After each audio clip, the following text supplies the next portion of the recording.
Tonight, heavy hearts here at WDSU. One of our beloved colleagues has passed away, a man who was a gentle giant with an unforgettable smile.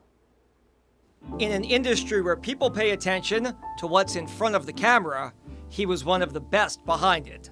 Longtime WDSU News photojournalist Stefan Cage Sr. passed away after fighting a long battle with cancer. He was 57 years old. Stefan Cage, one of my all-time favorite photographers, because when we walked out of the door to get a story, we always got our story.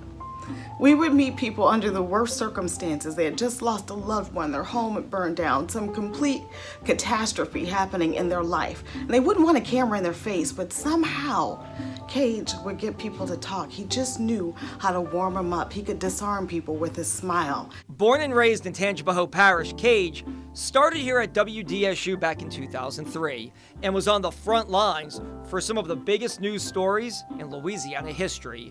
He covered Hurricane Katrina, bringing viewers images and videos of one of the worst storms to ever hit the United States. He covered almost every major breaking news event that happened over the last 2 decades. Stefan was a great friend and a great photographer. I enjoyed working with him. I shall miss him immensely. Including the BP oil spill, major police situations, and elections. A fan of Louisiana politics, he was there when the first female governor took the oath of office in this state, and when New Orleans elected its first female mayor. Rest in peace, Stefan. You were a super talented photographer. One of the nicest guys to ever work with. Cage always wanted everything to be absolutely perfect. He was also there as LSU brought home numerous national titles and SEC championships. He helped me cover a ton of LSU games, even on his days off. Great human being, always smiled, never unhappy. And it was really moving and surprising to me today a little bit when people from LSU reached out upon hearing of his passing, saying that we always love seeing him and seeing his smile, and he will be missed. Cage loved covering high-profile trials and was an integral part of our coverage for the city's biggest one yet, the trial of former Mayor Ray Nagin.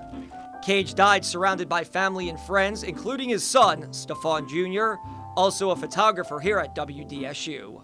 Stefan was a great shooter. He was a terrific journalist. He was a wonderful colleague. But more than that, he was just a good man. And I've been blessed to know him, and he will be terribly missed. WDSU President and General Manager Joel Vilmene says Stefan was an exceptional photojournalist. He was undaunted by the most challenging, difficult, and threatening stories. He always brought the most compelling images and did so with grace. He was among our very best, and he'll be missed. The man who captured so many lasting images with his camera left a lasting impression in all of our hearts. From all of us here at WDSU, rest in peace, Stefan Cage.